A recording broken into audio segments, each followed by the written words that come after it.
요것만 읽어봅시다. 또, 그래서, 요 세 번째 단락에, 한편, 재가 신자들은 단체로 수행생활을 하지 않으므로, 개만 있어서 죽이는 거죠. 살생하는 거. 도둑질이야. 그 다음에 사음,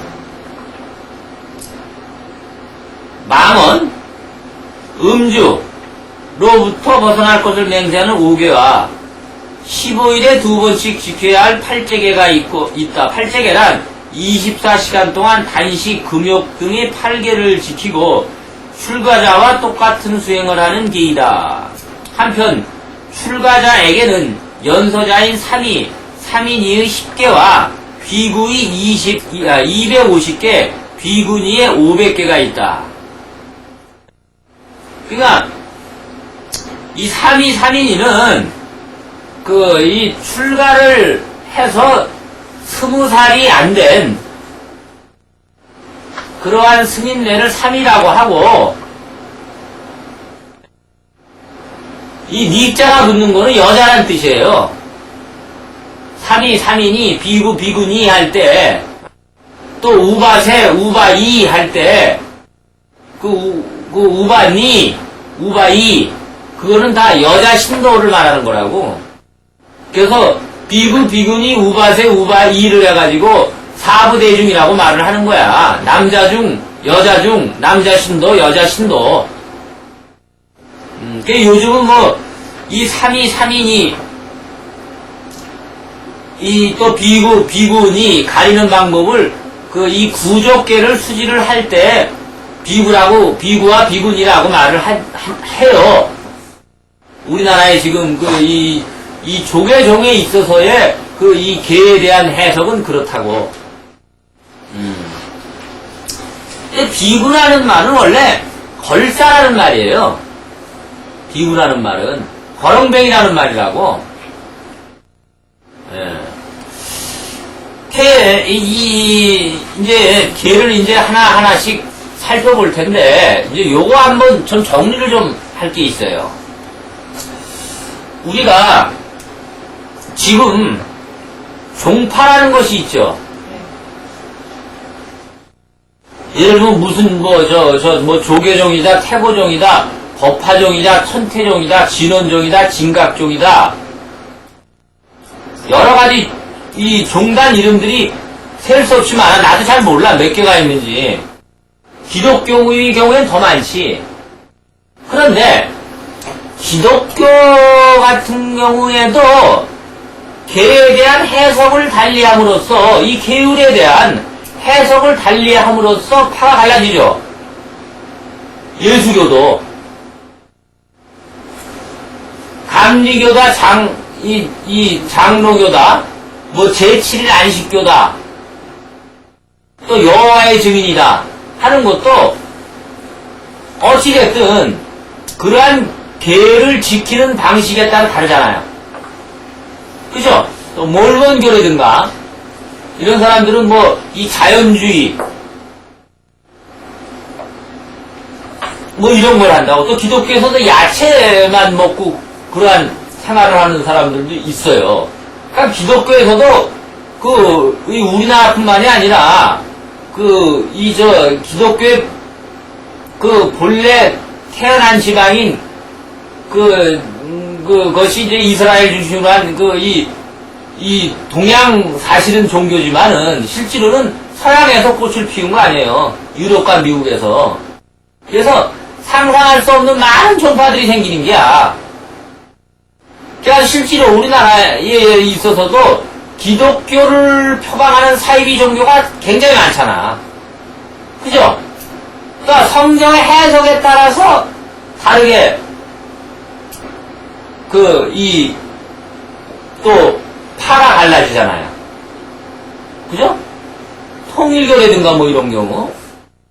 예수의 재림에 관한 문제라든가 그렇단 말이에요. 그런데 불교에서 그렇기 때문에 이 계율이라는 것은 헌법과 같단 말이야. 종교에서 보면은. 그럼 헌법과 같은데 그 헌법에 대한 해석이 같으면 어떻게 돼요? 나라가 쪼개지는 거 아니에요. 예를 들어 하나의 당으로 말하면은 당론이 있을 거 아닙니까? 당론이 다르다 하면은 쪼개지는 거 아니야. 분당해가지고 다른 당 세우면 될 거 아니에요. 이름 그럴듯하게 해가지고 민주자나 자유자 집어넣고. 그런데 이 불교의 경우에는 조금 좀 다른 면이 있어요. 애초에 계율이 형성된 것도 한꺼번에 형성이 된 게 아니라 상당한 시간을 두고 생겼다고 하죠. 그런데 이게 부처님이 살아계시고 또 부처님의 직계 제자들이 있는 부처님이 멸하신 몇 세대 한 200~300년까지는 직접 물어보면 돼. 그쵸? 교단 내에서 어떤 문제가 발생했을 때 누가 잘못했을 때 교단의 일원이 이걸 어떻게 처리하면 되겠습니까? 하고 부처님한테 직접 물어보면 됐다고. 또 부처님이 멸하신 다음에는 부처님의 제자들이 또 있을 거 아니에요. 그랬을 때 이런 경우에 부처님이 어떻게 하라고 말씀하셨냐? 직접 확인하면 또 문제가 해결돼. 왜? 권위가 있으니까. 그런데 그것이 300~400년이 흘러가고 난 다음에는 이게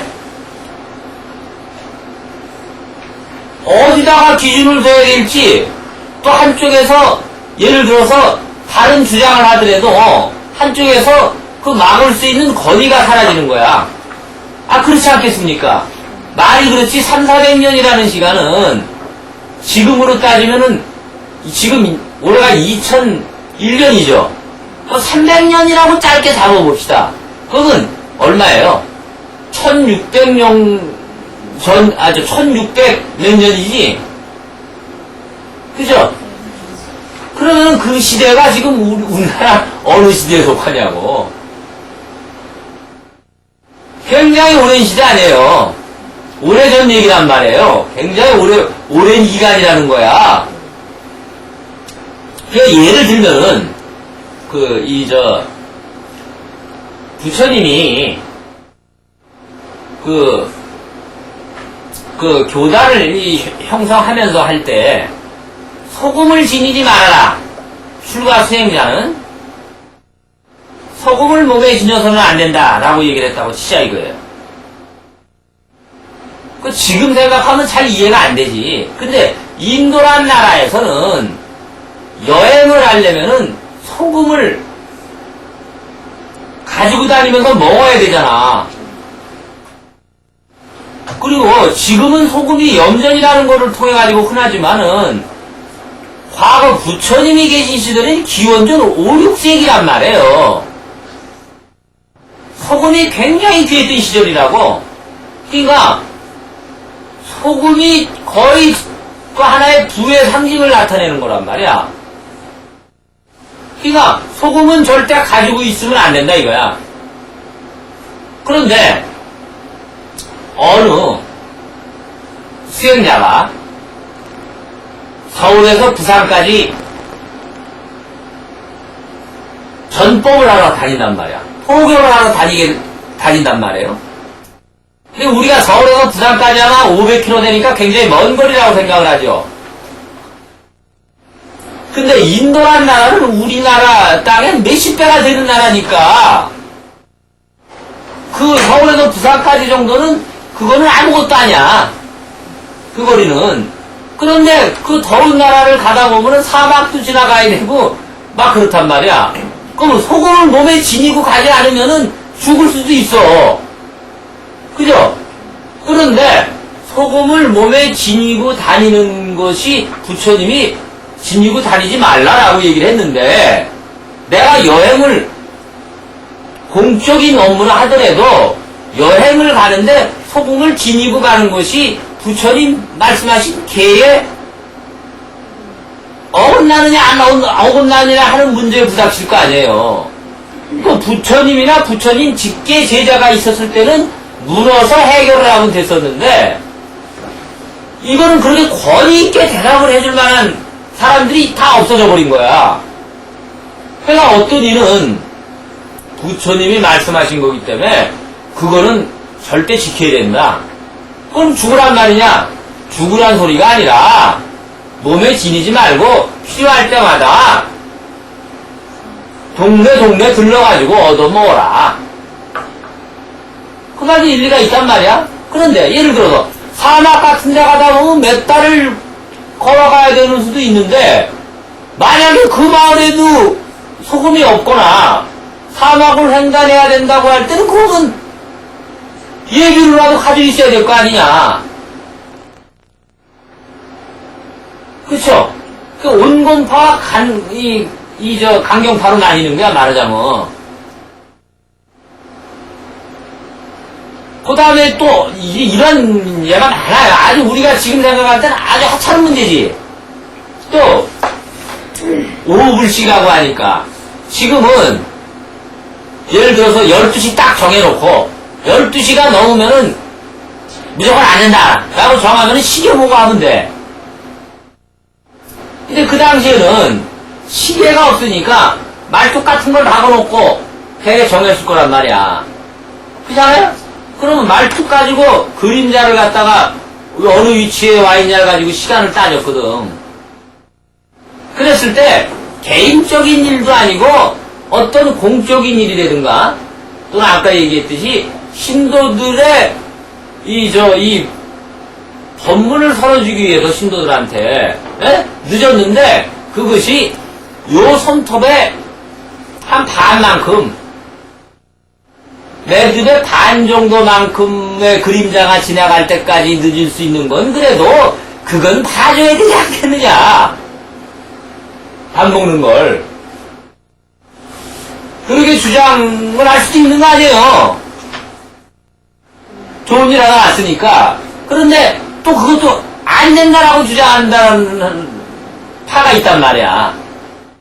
그래서 소위 그래서 나눠지기 시작하는 거예요. 의견이 대립이 되기 시작한다고. 그 부처님이 멸하신 다음에 몇백 년이 지난 다음에 그러한 문제들이 지금 볼 때는 아주 사소한 문제지만은 그 당시로 볼 때는 대단히 심각한 문제였다라는 거야.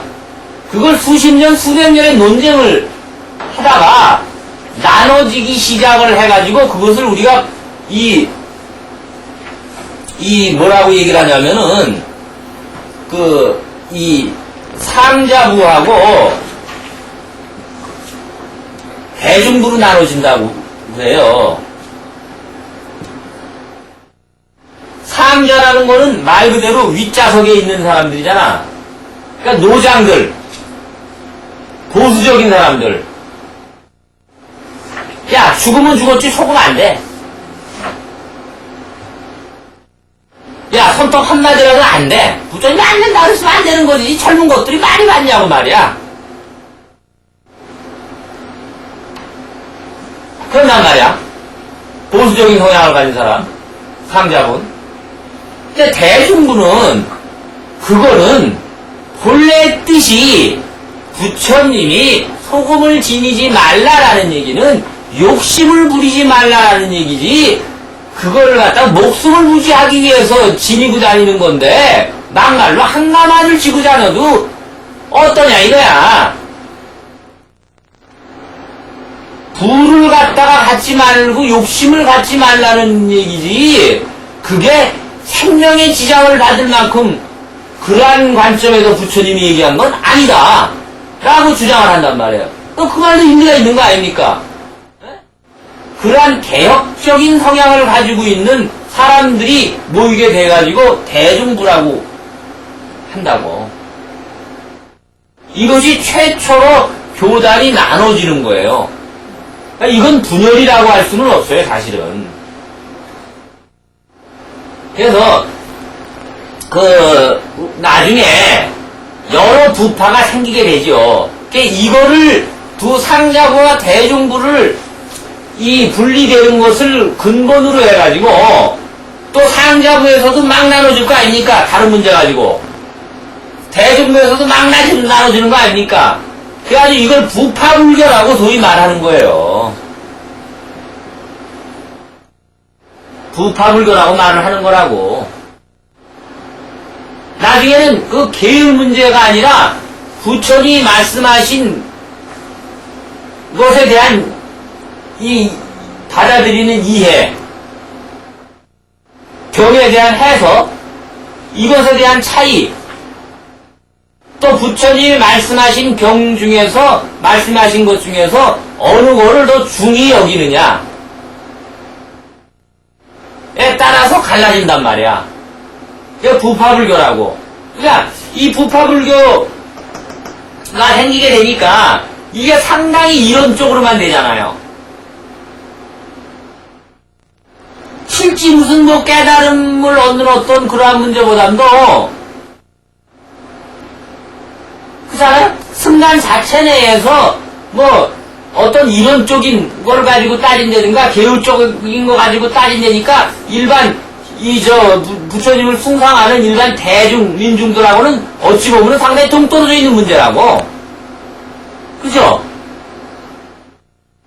그러니까 여기에 반대돼가지고 이게 나중에는 쓸데없는 논쟁으로 비화가 되니까 학술적으로는 상당히 가치가 있을지 모르지만 지금도 이 부파불교를 연구하면은 상당히 이 희한한 여러 가지 그 이론들을 많이 제시를 해요.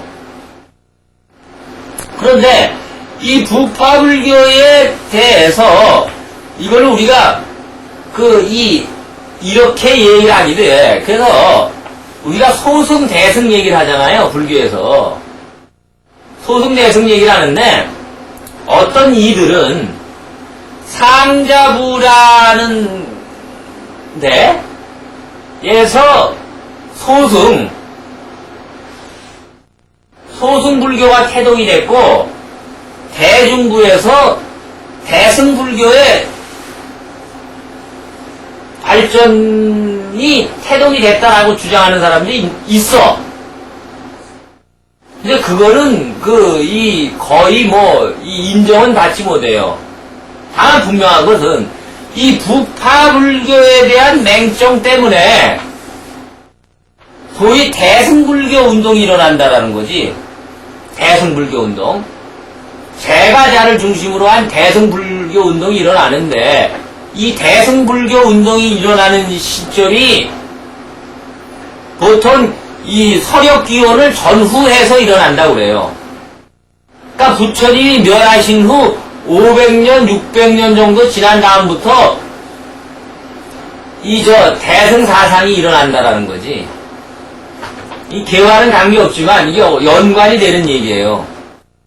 그리고 중국의 불교가 들어가기 시작하는 게 이 인도에서 이러한 부파불교에 대한 모순들을 극복하고자 대승불교 운동이 일어날 때쯤 해가지고 중국의 불교가 처음 전해진다고. 또 우리나라의 불교가 전래된 것은 공식적으로는 이 소수림양 2년 해가지고 고구려 소수림양 2년 해가지고 서력기원 372년도에 우리나라에 불교가 전래됐다고 하지요. 하는데 사실은 이전에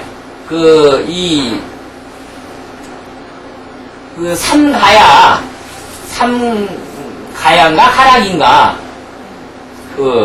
그때에 이미 인도로부터 직접 들어왔다는 여러 가지 설들이 있어요. 좌우간. 그리고 우리나라에 어찌됐든 370 교과서에는 이렇게 씌어져 있는데 제 생각에는 아마 앞으로 좀 시간이 지나면은 이것이 상당히 앞당겨질 가능성이 많이 있어요. 우리나라에 불교가 전래된 것들이 연구도 이제 많이 부족해서 그런데 실제 그러한 사적인 자료들은 지금 많이 나타나고 있다고. 무슨 말씀인지 아시겠죠? 예. 그래서 어찌됐든 우리가 개라는 거는 부처님이 이렇게 말씀을 하시니까 지키면 되는 것이다 라고 그런 간단한 것이 아니라 그 내면을 보면은 이러한 이 큰 문제들이 있는 거예요. 왜? 아까 말씀드렸듯이 그 헌법과 같은 거거든. 그러니까 거기에 동조하지 않는 사람들은 뭉쳐 나가가지고 다른 나라를 만들거나 다른 당을 만들듯이 그렇게 될 수밖에 없는 거라고. 무슨 말씀인지 아시겠죠? 그러니까 과거에는 사실은 어떠한 뭐라 그럴까, 긍정적인 의미에서 견해를 달리하고 또 어떤 말씀을 중요시하느냐, 부처님이 하신 말씀 중에서 어떤 말씀을 중요시하느냐, 예를 들면 법화경을 중요시한다. 그러면 뭐가 되겠어요? 법화종이라는 하나의 종이 형성이 되겠죠. 실제로 중국에서 천태지잘에다가 불교의 모든 것이 법화경 속에 다 들어가 있다 라고 해가지고 이 천태사상을 정립을 하고 해가지고 오늘날의 천태종이 형성이 된 거라고. 우리나라 천태종 마찬가지예요. 따지고 보면 중국에도 그렇게 전래돼가지고 온 거라고. 다 유학 가가지고 받아오고 해가지고. 그 다음에 화엄도 마찬가지예요. 의상스님이 가가지고 화엄에 대한 사상을 들여와서 영주 부석사라든가 또 노골적인 이름을 가지고 있는 화엄사 라는 그런 화엄계통의 절들을 세움으로써 화엄종이라는 종이 또 나타나는 거 아닙니까? 그런 긍정적인 측면이 또 있는 거라고. 근데 요즘은 지가 대장하고 싶어가지고 뜻에 안 맞으면 나와가지고 적당한 이름 붙여가지고 자기가 총권장하고 뭐하고 이제 그러니까 문제가 되지. 그러니까 실제로는 원래의 종파의 개념이라는 것은 그러한 의미가 있는 거예요. 그런데 지금 우리나라는 어떻습니까? 천태종 하면은 구인사죠. 구인사에 다니는 사람들 관세음보살 부르죠. 거기 가면 관세음보살만 시킨다고. 그것까진 좋아. 그럼 구인사에 다니는 사람들이 법화경이라는 경전을 알아요? 모르죠? 그러니까 안 된다라는 거지. 천태종의 총본산인 구인사란 말이야. 그러니까 신도들을 무조건 1년에 정월달이면은 구인사 참배를 시킨다고. 전국의 모든 신도를. 그쵸? 기도를 시킨다고. 그런데 거기 다니는 사람들이 법화경이 무엇인지를 모른다는 건 이건 뭔가 문제가 있다는 거야. 천태종이 아마 외형적으로 커지고 한다 하더라도 그러한 관점에서 본다면 문제가 있다는 거지.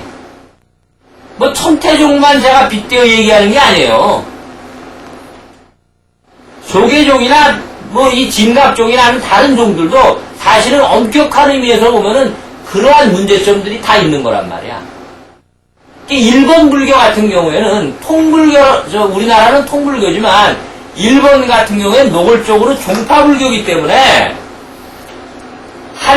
이 종파에 속한 사람은 다른 종단의 신도가 가진 않아. 예를 들어서 법화종에 사찰에 다니는 사람은 전국의 법화종에 사찰은 다녀도 임재종이라든가 진원종이라든가 이런 쪽에 사찰은 다니질 않아요. 아예.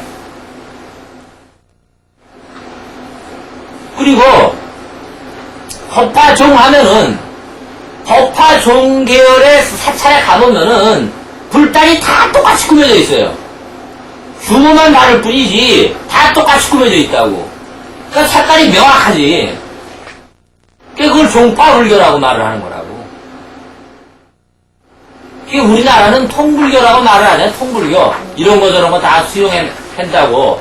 그게 내가 볼 때는 그게 원래 통불교라는 의미는 상당히 뜻이 깊고 상당히 큰 의미가 있는 거예요.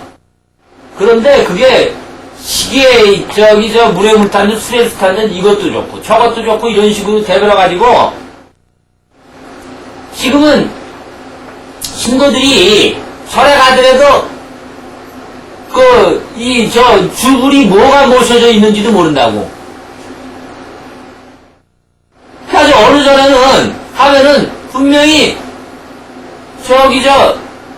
자기가 법당에 주불러 스님이 불사를 해서 모셔놓은 법당이 이 주불이 관세음보살을 모셔놨단 말이야. 관세음보살을 모셔놓고 맨날 신도들한테는 지장기도만 딜이시키고 천도제만 지내고 그래. 말이 안 되는 얘기거든.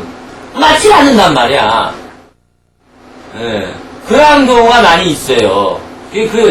그러한 어떤 이 문제점들이 우리나라에는 그래서 어떻게 보면은 지금의 그러한 이 종파적인 문제는 이 부정적인 측면에 있어서 종파가 많이 갈려져 있는 것이지, 이러한 원래 취지, 부파불교 때부터 내려오는, 예? 이러한 관점에서의 그러한 이 종단의 개념이 사실상 상실되어 있다는 것이 우리나라 불교계의 문제점이기도 하다고.